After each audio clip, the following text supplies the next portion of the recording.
ఆయన 2014లో ఇచ్చిన ఆయన మేనిఫెస్టోకు సంబంధించి చేనేతలకు సంబంధించి ఆయన ఏం చేశాడు అని చెప్పి చూస్తే దాదాపుగా 100కి 2 మార్కులు కూడా రాల. అంటే 98% ఎగరగొట్టిన పరిస్థితులే కనిపిస్తా ఉన్నాయి. ఇది చంద్రబాబు నాయుడు గారి ట్రాక్ రికార్డ్. ఆయన చెప్పిన హామీలు ఒకసారి గమనిస్తా పోతా ఉంటే చేనేత సహకార సంఘాలకు భవనాలకు ఆస్తి పన్ను నుంచి మినహాయింపు 0, చేనేత కార్మికుల గుర్తింపు కార్డులు ఇంతకు ముందే ఇస్తా ఉన్నారు, అది కూడా పెద్ద చేసింది లేదు. జరీపై విధించిన వ్యాట్ రద్దు, అది లేదు. ఒక్కొక్క చేనేత కుటుంబానికి 1,00,000 మేరకు సంస్థాగత రుణ సౌకర్యం, అది లేదు.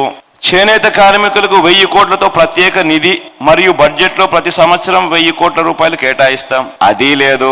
రాష్ట్ర వ్యాప్తంగా నేత బజార్లు ఏర్పాటు చేస్తాం, అది లేదు. ఉచిత ఆరోగ్య బీమా కల్పిస్తాం, వీవర్ వృద్ధాప్య పెన్షన్ నెలకు 1000కి పెంచుతాం.